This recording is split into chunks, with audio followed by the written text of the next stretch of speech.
Si vous voulez bien, on va ouvrir la parole de Dieu. Amen. Alléluia, gloire au Seigneur. Et nous allons particulièrement donc aller dans une deuxième partie de ce que nous avons commencé hier. Anne, particulièrement, donc, la maman de Samuel, le grand prophète de la Bible, eh bien, c'est une femme qui a investi beaucoup. Et c'est le titre, donc, de cette exhortation, Anne qui investit beaucoup. Qui a investi beaucoup. 1 Samuel, premier chapitre, nous allons lire maintenant à partir du verset 20. Elkana connut Anne, sa femme, ce qui veut dire eut des relations maritales avec son épouse, normal, et l'Éternel se souvint d'elle. Et nous, on se souvient qu'elle était stérile.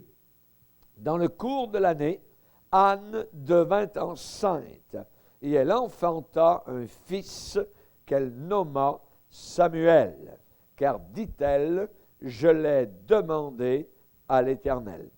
Son mari Elkana monta ensuite avec toute sa maison pour offrir à l'Éternel le sacrifice annuel et pour accomplir son vœu. Mais Anne ne monta point. Et elle dit à son mari, « Lorsque l'enfant sera sevré, je le mènerai afin qu'il soit présenté devant l'Éternel et qu'il reste là pour toujours. » Elkana, son mari, lui dit, « Fais ce qui te semblera bon. Attends de l'avoir sevré. Veuille seulement l'Éternel accomplir sa parole. » Et la femme resta et allaita son fils jusqu'à ce qu'elle le sevra. Quand elle l'eut sevré, elle le fit monter avec elle et prit 3 taureaux, imaginez, 1 épha de farine et une outre de vin. Elle le mena dans la maison de l'Éternel à Silo. L'enfant était encore tout jeune. Ils égorgèrent les taureaux et ils conduisirent l'enfant à Élie, qui était le sacrificateur de l'époque. Anne dit, « Mon Seigneur, pardon, aussi vrai que ton âme vit, mon Seigneur, monsieur, je suis cette femme qui me tenait ici, près de toi, pour prier l'Éternel. C'était pour cet enfant que je priais, et l'Éternel a exaucé la prière que je lui adressais. Aussi, je veux le prêter à l'Éternel. Il sera toute sa vie prêté à l'Éternel. » Et ils se prosternèrent là devant l'Éternel. Anne pria et dit, « Mon cœur se réjouit en l'Éternel. Ma force a été relevée par l'Éternel. Ma bouche est ouverte contre mes ennemis, car je me réjouis de ton secours. Nul n'est saint comme l'Éternel. Il n'y a point d'autre Dieu que toi. Il n'y a point de rocher comme notre Dieu. Ne parlez plus avec tant de hauteur, que l'arrogance ne sorte plus de votre bouche, car l'Éternel est un Dieu qui sait tout, et par lui sont pesées toutes les actions. L'arc des puissants est brisé, et les faibles ont la force pour ceinture. Ceux qui étaient rassasiés se louent, se vendent pour du pain, et ceux qui étaient affamés se reposent. Même la stérile enfante 7 fois, et celle qui avait beaucoup d'enfants est flétrie. L'Éternel fait mourir, et il fait vivre. Il fait descendre au séjour des morts, et il en fait remonter. L'Éternel appauvrit, et l'Éternel enrichit. Il abaisse, et il élève. De la poussière, il retire le pauvre. Du fumier, il relève l'indigent, pour les faire asseoir avec les grands. Et il leur donne en partage un trône de gloire, car à l'Éternel sont les colonnes de la terre, et c'est sur elles qu'il a posé le monde. Il gardera les pas de ses bien-aimés, mais les méchants seront anéantis dans les ténèbres, car l'homme ne triomphera point par la force. Les ennemis de l'Éternel trembleront. Du haut des cieux, il lancera sur eux son tonnerre. L'Éternel jugera les extrémités de la terre. Il donnera la puissance à son roi. Il relèvera la force de son oint. Elkana s'en alla dans sa maison à Rama, et l'enfant fut au service de l'Éternel devant le sacrificateur Élie. Amen. Gloire à Dieu. Ce soir particulièrement, nous avons là devant nous un passage de la Bible qui nous exhorte, qui nous encourage. Nous avons vu hier comment particulièrement cette femme, Anne, avait une très grande tristesse, très grand problème donc de stérilité. Elle était, je dirais, tout le temps piquée par sa rivale, Pénina, donc qui lui procurait évidemment beaucoup de chagrin, qui la mortifiait, et Pénina la portait, donc voulait qu'elle s'irrite, voyez, de ce que l'Éternel l'avait rendue stérile. Et on voit que cette femme-là, Anne, donc, a fait une grande prière. Elle a demandé au Seigneur, donc, un fils. Elle a dit, Seigneur, je veux un fils. Et évidemment, le problème de Dieu, parce que Dieu aussi a des problèmes, voyez, c'était d'avoir justement une femme disposée à donner son enfant pour qu'il soit consacré, donc, au Seigneur au travers de toute sa vie. Et cette femme, Anne, a fait une grande prière et elle a parlé au Seigneur dans son cœur. Il n'y a pas eu de paroles particulièrement audibles et elle ne faisait que remuer les lèvres, mais on n'entendait pas sa voix. C'est ce que la Bible dit. Et le sacrificateur Élie a pensé, il a imaginé qu'elle était ivre. Voyez, aucun discernement, aucun discernement. Ce qu'il voyait, lui, c'était l'ivresse, la perversion. La réalité, c'était une femme qui avait un cœur droit et qui, évidemment, donc, demandait l'aide du Seigneur. Et pour faire le résumé, donc, de ce qu'on a vu hier, eh bien, Dieu seul connaît la profondeur des cœurs. L'homme regarde aux apparences. L'homme regarde l'extérieur. Dieu regarde le fond du cœur. Personne ne sachait, évidemment, qui était Zachée, mais Zachée était un homme qui cherchait. Et là, Jésus s'est arrêté donc sous l'arbre, alors que tout le monde haïssait cet homme, que tout le monde pensait, alléluia, que vraiment il n'y avait aucun secours pour lui. Et après tout ce qu'il faisait, percepteur d'impôts, imaginez, voyez, évidemment, la perception que les gens avaient, comme aujourd'hui, quand vous allez dans les rues, ce que les gens pensent du gouvernement, tous une gang de voleurs, tout ça, tout blablabla, voyez, ainsi de suite, voyez. Et parfois même, on trouve cet esprit dans l'Église. Voyez, tous des rackets, ainsi de suite, blablabla, puis, donc, il n'a aucun discernement. L'homme regarde l'extérieur. Et Dieu regarde le cœur. Amen. Dieu a dit, j'honorerai ceux qui m'honorent et ceux qui me méprisent seront méprisés. Dans les moments où on prie le Seigneur, où on n'a pas de parole, où on ne fait que remuer les lèvres, voyez, où on souffre dans notre cœur. Anne, voyez, a dit à Élie le sacrificateur, non, mon Seigneur, je suis une femme qui souffre dans son cœur. Je n'ai bu ni vin ni boisson enivrante, mais je répandais mon âme devant l'Éternel. Ne prends pas ta servante pour une femme pervertie. Pervertie, voyez, pour une perverse. Dans ces moments-là, quand il n'y a pas de réponse, voyez, Satan arrive tout de suite. Il se présente aux premières loges et il dit, Dieu t'a oublié. Dieu passe par-dessus toi. Voyez, Dieu ne pense pas à toi. Donc, ça ne sert à rien de continuer ta prière. Regarde, tu pries, tu pleures, tu souffres. Voyez, tu te débats, ainsi de suite, tu cries à Dieu. Non, le ciel est des reins. Certainement que ça ne va pas de ton côté. Il y a du péché dans ta vie, ainsi de suite. Dieu ne peut pas t'exaucer, blablabla. Voyez, tu es un menteur. Voyez. Et évidemment, on sait particulièrement que Anne, cependant, avait dit quelque chose au Seigneur. Elle a dit, Seigneur, je veux un fils. Un fils. Et si tu me donnes un fils, je le consacrerai à l'Éternel pour tous les jours de sa vie.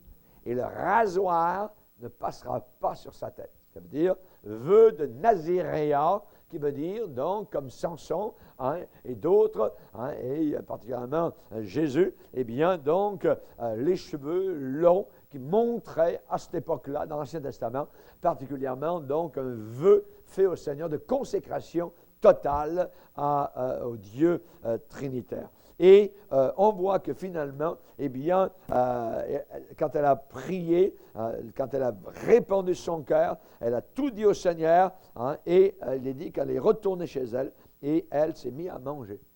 Pourquoi? Parce qu'avant, elle ne mangeait pas.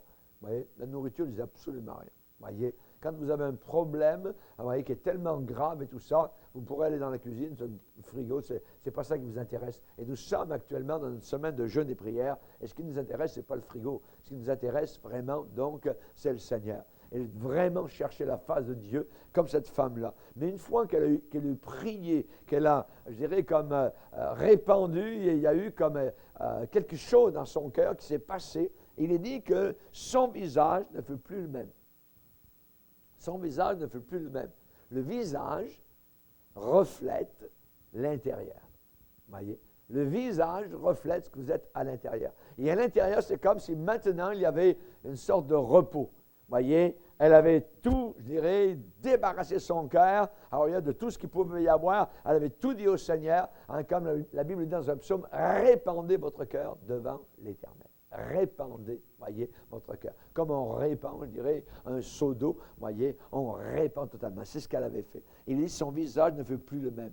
Alors, ils se levèrent de bon matin, et après s'être prosternés une dernière fois, donc à Silo, ils s'en retournèrent et revinrent dans leur maison à Rama. Qu'allait faire le Seigneur? Est-ce que le Seigneur allait continuer à ne pas répondre, Eh bien, il est dit, Elkana connut sa femme. Ça veut dire qu'ils ont eu une relation normale, voyez, entre mari et épouse, et l'Éternel se souvint d'elle. Cette expression, l'Éternel se souvint d'elle, nous la voyons particulièrement à différents endroits de la Bible. Voyez, qu'est-ce que le brigand a dit à Jésus? Souviens-toi de moi. Est-ce que Jésus s'est souvenu de lui? Certainement. Voyez, cette même journée-là, le brigand et Jésus étaient main dans la main là-haut dans la gloire éternelle. Lui qui avait mené toute une vie de patachon, évidemment, donc, pour ne pas dire autre chose, eh bien, cet homme a été sauvé, a été pardonné, a été libéré simplement en demandant que le Seigneur se souvienne de lui. Ici, il est dit, dans l'Éternel se souvint d'elle. On se rappelle aussi pour Noé, particulièrement, quand le temps du jugement a été terminé, nous lisons particulièrement dans Genèse, au chapitre 8, l'Éternel se souvint de Noé. L'Éternel se souvint de Noé, voyez, et il fit passer un vent sur la terre, les eaux s'apaisèrent. Les eaux s'apaisèrent. Je veux dire, le jugement, maintenant, donc, c'est apaisé. Et on voit, évidemment, que Dieu se souvient de nous. Il y a un temps de déluge, il y a un temps de jugement, il y a un temps où on pleure, où on crie, où on ne sait plus où on en est. Et parfois, ça peut arriver, et Dieu peut permettre cela, justement, pour qu'on puisse totalement et complètement se tourner vers lui. Voyez, quand vous ne savez plus où vous en êtes, ça ne veut pas dire que maintenant, vous n'êtes plus chrétien et que Dieu vous a abandonné. Non, Dieu peut permettre ça. Pour justement qu'on ne sache plus du tout où on en est, pour qu'on revienne totalement vers lui pour demander son aide. Seigneur, je n'ai plus que toi, il n'y a que toi, je m'accroche à toi, même si je ne sais plus vraiment où j'en suis. Seigneur, tu vas me soutenir, tu vas me garder, tu vas me protéger. Il est dit que l'Éternel se souvint d'elle. Dans le cours de l'année, Anne devint enceinte. Donc, ces règles n'ont plus fonctionné. Ce qui veut dire, oh, merci Seigneur! Merci Seigneur. Maintenant, Seigneur, tu es en train de répondre à ma prière fervente. Amen. Cette femme-là, c'était une femme juste. Voyez, et l'Éternel a entendu cette prière juste. Gloire à Dieu. La prière du juste a une grande efficacité. Amen. Nous avons oublié que nous, les chrétiens, nous sommes appelés les justes dans la Bible. Nous sommes des justes. Amen. Alors, parfois, on ne voudrait pas porter ce nom-là parce qu'on ne s'en sent pas digne, véritablement, mais c'est ce que la Bible dit. Nous avons été justifiés par le sang de notre Sauveur Jésus-Christ. Voyez, alléluia. Donc, la prière fervente fervente, avec ferveur, voyez, eh bien, a une grande puissance, un grand pouvoir, donc, devant le Seigneur. Jésus lui a dit, demandez et vous recevrez, afin que votre joie soit parfaite.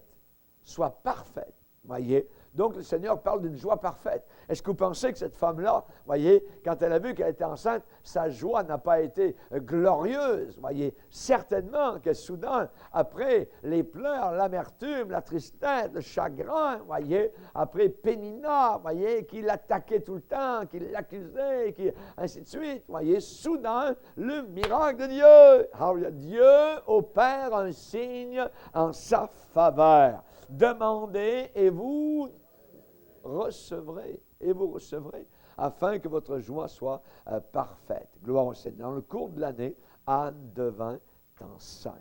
Voyez, elle est devenue ce qu'elle n'était pas. Elle est devenue ce qu'elle voulait. Alléluia.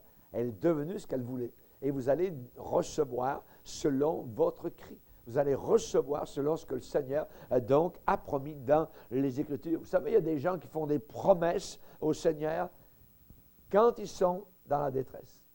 Ils font des promesses au Seigneur. Et c'est très bien.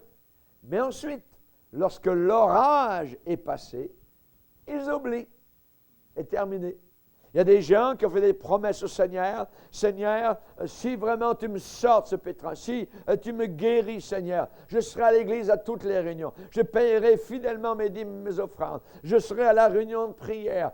Je vais témoigner ton nom. Je vais parler de toi. Je vais faire ceci, je vais faire cela. Voyez? Et une fois que les gens sont sortis de l'hôpital, ou que la situation revient, bye bye Seigneur, voyez, merci beaucoup, et c'est terminé. Rappelez-vous les lépreux, voyez, qui ont été guéris. Voyez, il y avait toute une gang de lépreux. Il y en a seulement un qui est revenu et qui vraiment remerciait le Seigneur. Quand on fait des promesses au Seigneur, Dieu n'aime pas les insensés.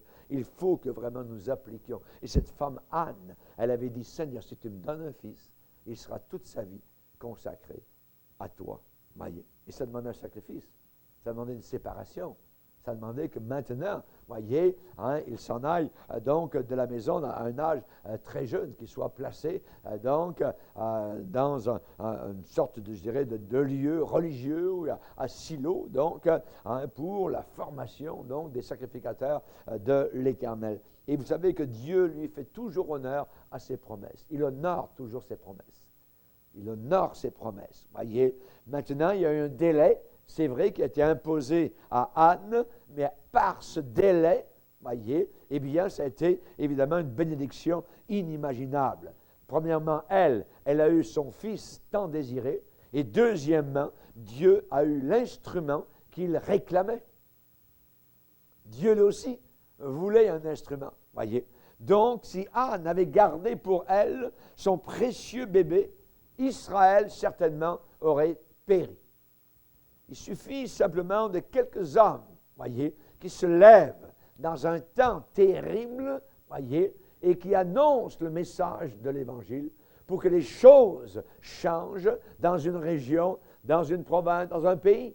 Lorsqu'il y a eu la Révolution française en 1789, il y a eu des milliers de têtes qui ont roulé donc à l'échafaud, particulièrement donc sur la place de la Concorde. Ça a commencé par le roi, voyez, qui lui a été donc décapité avec sa famille, avec son épouse, ainsi de suite. Et ensuite, il y a eu beaucoup donc de tués. Et ça a été vraiment un temps de terrorisme en France pendant la Révolution. Et il y avait les mêmes conditions qui prévalaient dans un pays juste à côté, qui était l'Angleterre.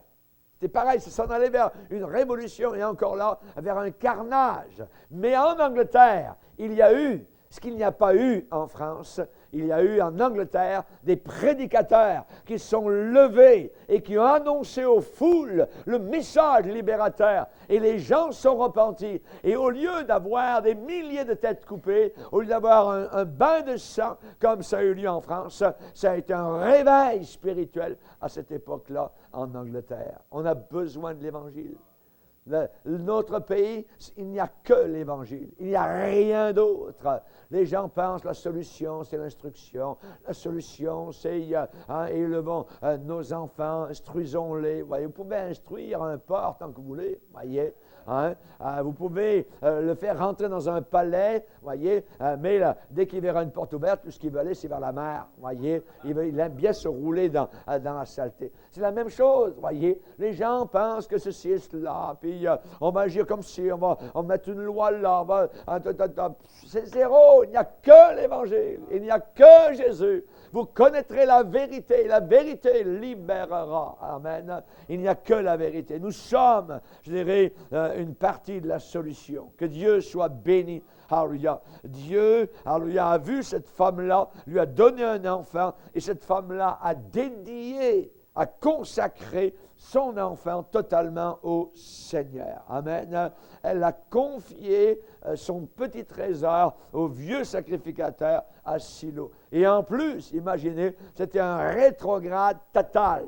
Allez confier votre précieux trésor à un homme qui n'a plus aucun discernement, qui est rétrograde, voyez, qui laisse sa maison totalement aller dans l'abandon, dans le désordre, dans la débauche. Ses fils couchaient avec les femmes qui se rassemblaient donc au temple à Silo. C'est abominable, voyez. Et vous amenez votre enfant parce que vous l'avez consacré au Seigneur, parce que vous avez fait une promesse au Seigneur et vous voulez honorer cette promesse-là. Vous voulez évidemment faire en sorte, Dieu regarde ce que j'ai dit, est-ce que je vais le réaliser ou non? Voyez, cette femme, elle l'a fait. Elle a dit au premier chapitre, verset 11, « Seigneur, si tu daignes regarder l'affliction de ta servante, si tu te souviens de moi, si tu n'oublies point ta servante, si tu donnes à ta servante un enfant mâle, je le consacrerai à l'Éternel pour tous les jours de sa vie, et le rasoir ne passera point sur sa tête. » Va-t-elle accomplir, maintenant qu'elle a le bébé, ce qu'elle a dit? Eh bien, le résultat, c'est le verset 27. « C'était pour cet enfant que je priais, et l'Éternel a exaucé la prière que je lui adressais. Aussi, je veux le prêter à l'Éternel. Il sera toute sa vie prêté à l'Éternel. » Elle était à la hauteur de ce qu'elle avait déclaré au Seigneur. Amen. Gloire à Dieu. L'Éternel, donc, a vu cette femme bien intentionnée et elle a placé d'une certaine manière son trésor à la banque du ciel. À peu près comme la maman d'un autre homme, le petit Moïse, elle l'a placé sur les eaux au milieu des crocodiles. Voyez, mais Dieu prend soin. L'œil de Dieu veille. Amen. Que vous soyez dans un milieu rétrograde, que vous soyez au milieu des requins, que vous soyez au milieu des blasphémateurs, l'œil de Dieu sera sur vous. Amen. À Pergame, là où Satan avait son trône, il y avait une église chrétienne avec des chrétiens qui sont allés jusqu'à la mort, et Antipas est mort là où Satan avait son trône sans lâcher le drapeau de l'Évangile. Amen. On a besoin aujourd'hui de cette catégorie de personnes. Gloire au Seigneur. Alors, plaçons notre vie à la banque du ciel. Investissons pour le Seigneur. Les intérêts seront multipliés, voyez, dans les années à venir. Et pour cette femme-là, Anne, eh bien, les intérêts ont été pour elle aussi multipliés. Alors là, ça a dépassé totalement son imagination. Son imagination. La Bible déclare très bien, or à celui qui peut faire, que le pouvoir de faire, la puissance de faire, au-delà de tout ce que l'on peut penser, imaginer ou croire. L'extravagance de Dieu. Dieu n'est point un homme. Dieu n'est pas petit. Dieu n'a pas un petit cœur. Voyez, Dieu a un grand cœur. Amen. Dieu est un Père généreux, un Père puissant, un Père qui a des bénéfices à accorder à ceux qui investissent dans son royaume.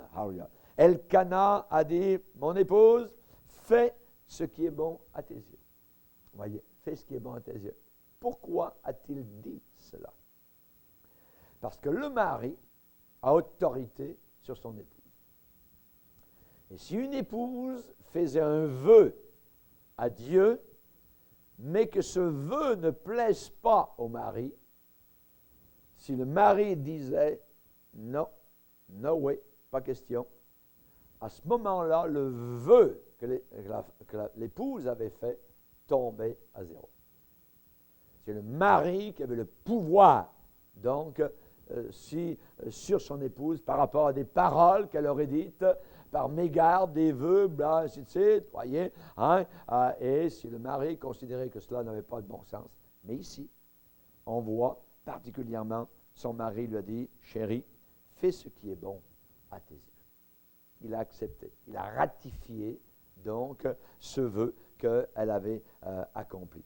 Particulièrement, nous voyons cela dans le livre des Nombres. Dans le livre des Nombres, je pense que je vais le trouver.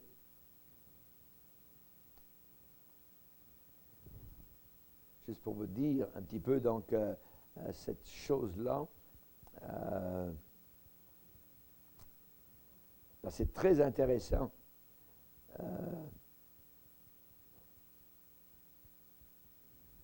C'est dans le Nombre ou Deutéronome. Là, je l'ai perdu. Mais en tout cas, je pourrais vous le redonner à un autre moment. OK. Ce qu'elle a fait, cette Anne-là, c'est qu'elle a loué le Seigneur, hein, pour, évidemment, la réponse qu'elle avait obtenue. Et elle a écrit, donc, particulièrement, puisque ça a été rapporté dans les Écritures, un cantique merveilleux. Donc, son cantique a été poussé par le Saint-Esprit, comme Marie, particulièrement dans son Magnificat, lorsqu'elle a été donc enceinte du Sauveur. Hein, on sait qu'elle a été poussée par l'Esprit. Mon âme se réjouit en Dieu mon Sauveur. Et donc, Anne et Marie donc, ont écrit deux cantiques qui vraiment donc, ont fait la louange du Seigneur. Et particulièrement, donc, on voit qu'elle s'est glorifiée, premièrement, dans la puissance de Dieu. Au verset 1, chapitre 2, 1 Samuel, chapitre 2, verset 1er, Anne pria et dit, « Mon cœur se réjouit en l'Éternel, ma force a été relevée par l'Éternel, ma bouche est ouverte contre mes ennemis, car je me réjouis de ton secours. » Elle devait penser à sa Pénina. Et vous avez peut-être tous une Pénina quelque part, voyez, hein, ou un Pénina, hein, qui essaye de vous accuser, qui essaye donc de tourner en dérision votre foi chrétienne. Donc, on voit qu'elle s'est réjouie donc de la puissance de Dieu. Ensuite, elle a loué le Seigneur pour sa sainteté et sa fidélité. Nul n'est saint comme l'Éternel. Au verset 2, il n'y a pas d'autre Dieu que toi. Il n'y a point de rocher comme notre Dieu. Elle s'est glorifiée de la providence de Dieu, de l'omniscience de Dieu, de l'omnipotence de Dieu. L'Éternel fait mourir, il fait vivre. Voyez, il appauvrit, il enrichit, il abaisse, il élève, ainsi de suite. On voit qu'elle va glorifier le Seigneur. Et à la fin, elle va terminer en parlant de la victoire finale du royaume de Dieu sur la planète Terre. Rendez-vous compte? Voyez, alléluia, gloire au Seigneur. Il gardera les pas de ses bien-aimés, mais les méchants seront anéantis dans les ténèbres. L'homme ne triomphera point par la force. Les ennemis de l'Éternel trembleront. Du haut des cieux, il lancera sur eux son tonnerre. L'Éternel jugera toutes les extrémités donc de la terre. Il donnera la puissance à son roi et il relèvera la force de son oint. Première fois dans la Bible où l'on voit l'expression oint. Son oint. Il relèvera la force de son roi. Elle est en train de prophétiser sur Jésus-Christ, alléluia, qui va ressusciter entre les morts, alléluia, après son abaissement, son humiliation. Vous voyez comment elle va loin, voyez. On sait comment Enoch, qui est avant elle, a vu encore bien plus loin qu'elle. Elle a vu notre retour avec, Enoch a vu notre retour avec Jésus-Christ, quand nous serons sur des chevaux blancs. Alléluia, imaginez, vous lirez dans Jude. Donc, on voit que la prophétie dépasse évidemment le temps, hein, et que ces hommes qui ont été inspirés du Saint-Esprit ou ces femmes, eh bien, ont pu déclarer des choses merveilleuses. Amen. Le cœur de cette femme-là, Anne, a été changé en un cœur de mère. Un cœur de mère. Auparavant, elle n'était pas mère. Voyez, elle n'avait pas de bébé, elle n'avait pas d'enfant. Et son cœur a été changé maintenant en un cœur de mère. Elle était satisfaite de la bénédiction de Dieu. Et Anne a laissé, a abandonné donc le petit Samuel au service de Dieu. Il sera toute sa vie. L'a-t-il été? Yes. Il l'a été. Toute sa vie, jusqu'à la fin, jusqu'à sa mort, il a été au service donc du Seigneur. Merci Seigneur. Amen. Gloire au Seigneur. Il y a des hommes dans la Bible, on ne connaît pas leur début, alors il n'y a ni leur fin. Mais Samuel, on connaît son début et on connaît sa fin. Il y en a un autre, on connaît son début et sa fin, c'est Moïse. Voyez, On connaît son début et on connaît sa fin. Merci Seigneur pour ceux qui sont fidèles du début à la fin. Amen. Qui restent fidèles au Seigneur jusqu'au bout. Gloire à Dieu. Alléluia. Maintenant, plus de solitude dans la maison. Alléluia. Ensuite, ça n'a pas été Samuel le seul. Elle a eu 3 fils et 2 filles. Voyez, 5. Ce qui veut dire qu'avec Samuel, il est possible qu'ils étaient 6. Voyez, et le jeune Samuel grandissait auprès de l'Éternel. Gloire à Dieu. Dans la maison, maintenant, c'était non plus la tristesse, la solitude, vous voyez, juste Pénina qui venait se présenter pour agacer. Maintenant, c'était les joyeux éclats de rire des enfants qui étaient autour d'elle. Alors, il y avait de la joie, il y avait de l'allégresse, gloire au Seigneur. Son investissement dans la prière a donné de très gros intérêts. Merci Seigneur. Le jeune Samuel continuait de grandir et il était agréable à l'Éternel et aux hommes. Quelqu'un un jour a dit une belle expression, si tous les océans étaient de l'encre à écrire, voyez, et si tous les cieux au-dessus de notre tête étaient du parchemin, il n'y aurait pas assez d'encre pour écrire l'amour de Dieu. Alléluia. Ça ne serait pas suffisant. Ça ne serait pas suffisant. Imaginez.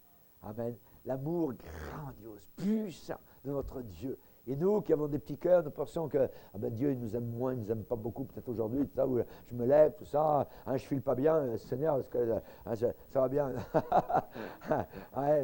Non, Dieu a un amour immense pour chacun d'entre nous. Alléluia. Son expression, alléluia, est une expression d'amour envers ses enfants. Une femme oublie-t-elle l'enfant qu'elle allait? Voyez, même si elle l'oubliait, je ne t'oublierai jamais, a dit le Seigneur. Quand les montagnes s'éloigneraient, je me rappelle quand nous étions en mission, il y a de cela plusieurs années en France, dans la région des Alpes, nous chantions ce cantique avec mon épouse, on avait une petite voiture et on voyageait d'église en église, tout ça, on en faisait toutes les régions de France, tout ça, en train d'apporter la parole de Dieu. Et lorsqu'on était dans les Alpes, pour aller voir le sommet des montagnes des Alpes, il fallait se pencher presque comme ça pour voir le sommet donc, des montagnes, tellement elles étaient hautes. Et nous chantions de tout cœur, et les enfants étaient derrière nous, tout ça, et on chantait ensemble, quand les montagnes s'éloigneraient.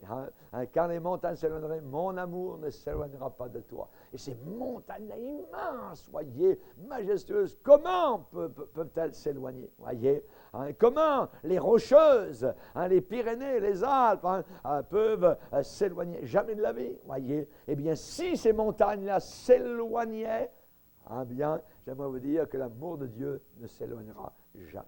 Jamais. L'amour de Dieu ne s'éloignera de nous. Gloire au Seigneur. Dans des temps d'épreuve, des temps de difficulté, des temps de solitude, d'angoisse, et surtout quand l'épreuve se prolonge, voyez? Quand l'épreuve dure, quand l'épreuve perdure, quand ça continue, tout ça, et qu'on ne voit pas, je dirais, la lumière au bout du tunnel, d'une certaine manière, dans les temps d'épreuve qui se prolongent, Satan arrive, les démons sont là, voyez, et il essaie de nous abuser en nous faisant croire que Dieu nous a totalement oubliés, voyez, que Dieu nous a totalement oubliés. Non, non, 1000 fois non. Aucune épreuve nous est survenue qui n'ait été humaine, mais Dieu qui est fidèle ne permettra pas que vous soyez éprouvés au-delà de vos forces, mais avec l'épreuve, il préparera aussi le moyen, le modus operandi, alléluia, le moyen de Dieu pour en sortir. Il y a une sortie, mon frère, ma sœur, gloire à Dieu. Il y a une sortie à ton problème. Ne reste pas, je dirais, là, comme, je dirais, figé dans l'incrédulité, pris sous l'emprise, je dirais, de Satan avec ses mensonges. Voyez, non, il y a une sortie. Jean était à Patmos. Alléluia. Peut-être quand il est arrivé, quand il a vu le bateau romain repartir, il s'est dit, je suis fini, je vais mourir là. Non, ce n'est pas fini. Jean, le Seigneur t'est apparu dans sa gloire. Il t'a montré la révélation. Alléluia, l'Apocalypse, qui est la révélation de Jésus-Christ. Amen. Jean, tu n'étais pas oublié. Noé, tu ne t'es pas oublié dans l'arche.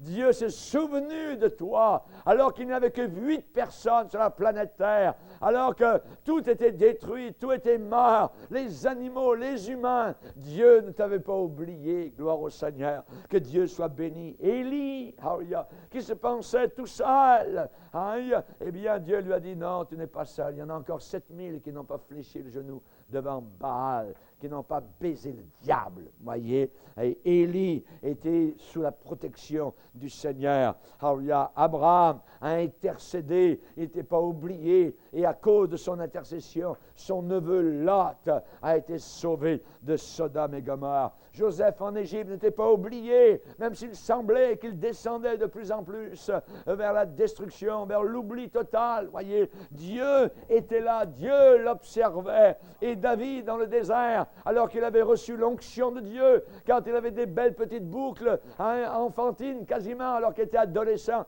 et que l'huile d'onction est tombée sur sa tête, et que Samuel lui a dit dans l'oreille, tu seras bientôt roi. Ouais. Où est cette royauté? Pendant des années, voyez, le bientôt de Samuel ressemble au bientôt de Jésus. Je viens bientôt, ça fait 2000 ans, voyez, il n'est pas encore venu, mais il va venir, il viendra comme un voleur dans la nuit. Et nous l'attendons, nous ne sommes pas oubliés. Nous ne sommes pas du tout oubliés, gloire à Dieu. C'est la bénédiction de l'Éternel qui enrichit et il ne la fait suivre d'aucune tristesse. Amen. Alors, si vous êtes béni, que vous êtes triste, ce n'est pas de Dieu.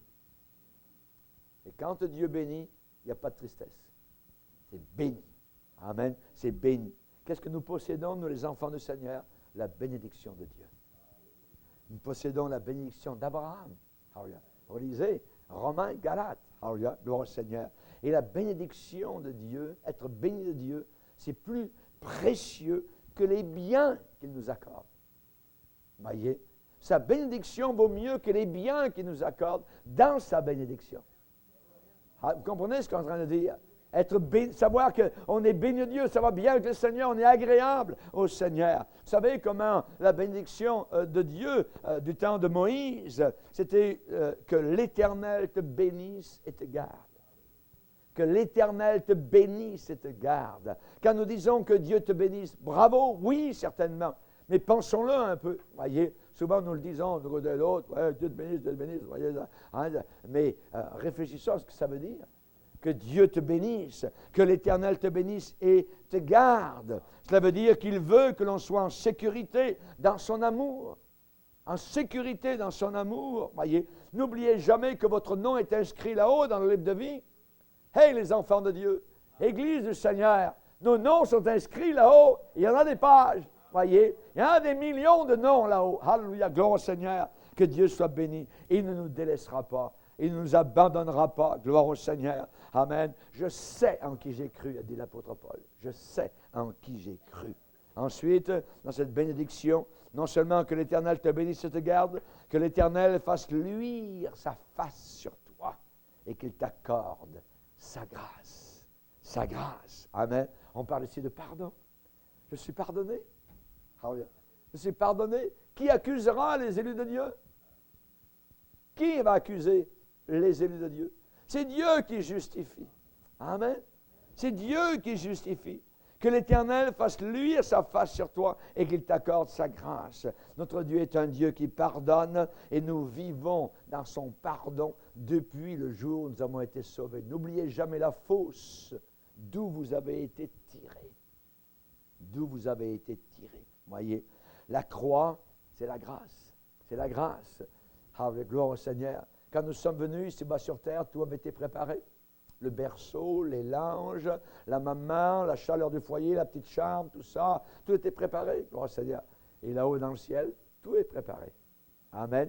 Si tout a été préparé pour notre venue sur terre, tout va être préparé là-haut pour notre arrivée dans les cieux. Je vous ai préparé une place. Je vous ai préparé une place. Amen. Que l'Éternel fasse luire sa face sur toi et qu'il t'accorde sa grâce. Gloire à Dieu. Aujourd'hui, nous sommes aussi purs devant Dieu que Jésus l'est. À cause de sa justice. nous sommes aussi purs devant Dieu que Jésus est pur. C'est la raison pour laquelle nous pourrons arriver là-haut dans la gloire, dans la joie et dans l'allégresse, irrépréhensibles. Jude 24, 25. Lisez cela, c'est merveilleux. Merci Seigneur. Nous ne connaissons pas assez notre salut. Voyez, ce salut est plus grand que nous le pensons. Et en terminant, que l'Éternel tourne sa face vers toi et qu'il te donne la paix. Qu'il te donne la paix. La paix dans un cœur, ça n'a pas de prix. Il y a des gens qui cherchent la paix. Il y a des gens qui sont prêts à déménager dans les îles Mouk-Mouk, qui sont prêts à aller au fond de la terre de feu, là-bas, au fond de l'Atlantique.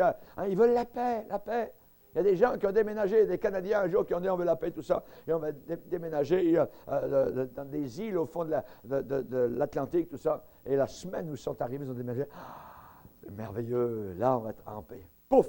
Des avions sont arrivés, des obus ont commencé à éclater. C'était la guerre entre l'Angleterre et l'Argentine.